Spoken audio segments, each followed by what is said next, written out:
Երեխան, ում խորթմայրը դաժանաբար ծեծել էր, այսօր մահացել է։ Լուրը հայտնել են Արաբկիր բժշկական կենտրոնից։ Փոքրիկը մարտի 16-ին էր տեղափոխվել հիվանդանոց կլինիկական մահ ախտորոշմամբ։ Վերջին օրերին նա գտնվում էր վերակենդանացման բաժանմունքում ծայրահեղ ծանր վիճակում։ Բժշկական կենտրոնից պարզաբանել էին, որ ուներ բազմաթիվ կոտրվածքներ։ 1 տարեկան երեխային 2026 թվականի հունվարի 22-ից մինչև մարտի 10-ը ներառյալ բռնության են ենթարկել, ավելի ուշ պարզաբանել էր քննչական կոմիտեն։ Մարտի 15-ին ըստ գերատեսչության հայտարարության խորթմայրը դաժանաբար փորձել է սպանել տղային, հասցնելով կլինիկական մահվան։ Նրա նկատմամբ խափանման միջոց է ընտրվել 2 ամսով կալանքը։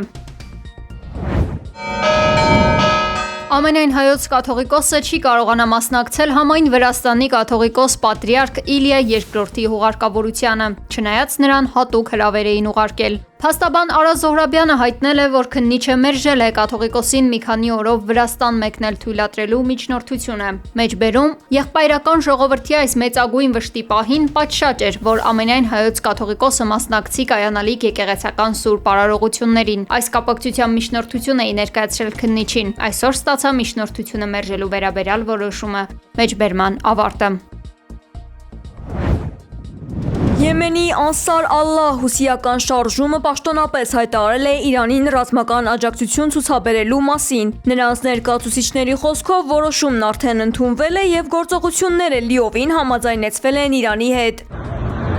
ԱՄՆ-ն եւ Իսրայելը հարվածել են Իսլամական հեղափոխության պահապանների կորպուսի ստորգետնյա հրթիռային գործարանին։ Զուգահեռաբար Վաշինգտոնը որոշակի տնտեսական քայլեր է ձեռնարկել։ Innovation capital of the world. I don't think anything. ԱՄՆ ֆինանսների նախարարությունը ժամանակավորապես մեղմացրել է պատժամիջոցները ծովում գտնվող տանկերների վրա պահվող իրանական նավթի նկատմամբ, սակայն Թեհրանը սա համարում է ձևական քայլ։ موج 66م عملیات وعده صادق 4 Իրանի պնդմամբ սա չի փոխում ԱՄՆ-ի ընդհանուր քաղաքականությունը եւ չի նվազեցնում իրական ճնշումը։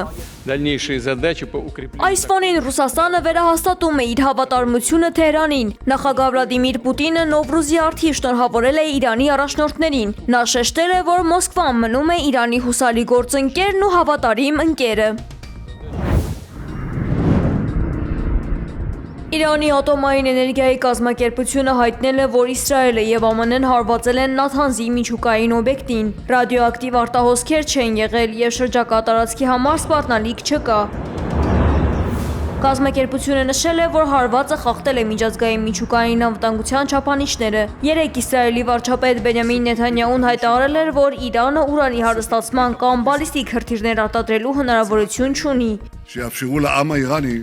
לקחת את גורלו בידיו. Вполне логично. Ռուսաստանի նախագահ Վլադիմիր Պուտինն ավելի վաղ ԱՄՆ-ին առաջարկել էր հարստացված ուրանի պաշարները Իրանից Ռուսաստան տեղափոխել Մերձավոր Արևելքի պատերազմը դադարեցնելու համաձայնագրի շրջանակներում։ Իսրայելում իրավիճակը ամեն վայրկյան ավելի է սրվում։ Հրթիռակոծվել են Թել Ավիվ եւ Ռիշոն Լեցիոն քաղաքները։ Մասնավորապես վնասվել են հիվանդանոցներ եւ մանկապարտեզներ։ Իսկ հարավային Լիբանանում հայտնել են իսրայելցի զինվորների հետ կապի կորստի մասին։ Իրանի նախագահ Մասուդ Փեզեշքյանը ռմբակոծությունների ֆոնին հայտարարել է, որ իսլամական երկրների հետ տարաձայնությունների մասին իրենց երկրում խոսք չկա։ Մեջբերում մեր միջև եղած տարաձայնություններից օգտվողները մեր թշնամիներն են։ Մեջբերման ավարտը։ Իրանը շտաբ տարհանման նախազգուշացում է տվել Արաբական Միացյալ Էմիրությունների Ռաս Ալ-Խայմա քաղաքի բնակիչներին։ Պաշտոնական Թեհրանը հայտարարել է, որ քաղաքը կարող է թիրախ դառնալ իրանական կղզիների դեմ գործողություններին էմիրությունների մասնակցության պատճառով։ Հայտարարությունում նշվում է նաև, որ տեղական իշխանությունները բազմիցս զգուշացրել են ցանկացած հարձակման դեպքում պատասխան գործողություններ ձեռնարկելու մասին։ Իրան-ԱՄՆ-Իսրայել պատերազմը կարծես տեղափոխվել է Իրաքի տարածք։ Իսրայելա-ամերիկյան ագրեսիայի հետևանքով ծխով է լցվել Սալահ ալ-Դին նահանգը։ Այս հարվածը ենթադրաբար ուղղված է եղել Իրանի հրթիռներին։ Արդյունքում հրդեհվել է նահանգի 52-րդ բրիգադի կացարանը։ Ի պատասխան Իրանը հարվածել է Բաղդադում գտնվող ամերիկյան ռազմաբազային, պայթյունին հաջորդել է խոշոր հրդեհը։ Այս ամենի ֆոնին լեհ զինվորականները տարհանվել են Իրաքից, նրանց մի մասը տեղափոխվել է Հորդանան։ Իրանը այսօր ավելի ինտենսիվ է սկսել հրթիռակոծություն թիրախավորելով բոլոր այն երկրները, որտեղ տեղակայված են ամերիկյան ռազմաբազաներ։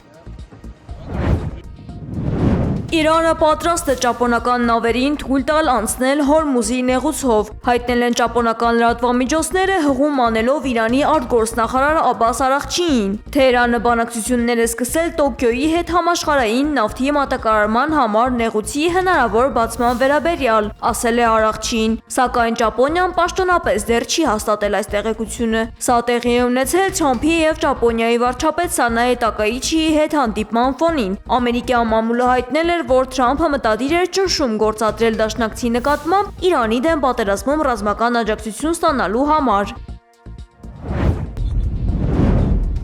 Ռոստովի մարզում վառելիք տեղափոխող բեռնատարը բախվել է մի քանի մեքենայի, 3 մարդ զոհվել է, 2-ը վիրավորվել։ Տեղական լրատվամիջոցները հայտնել են, որ նախնական տվյալով բեռնատարի ավանդողը դուրս է եկել, ինչի արդյունքում մեքենան անկառավարելի է դարձել, անցել է հանդիպակաց գոտի եւ բախվել 4 մեքենայի, ապա ընկել է առուն։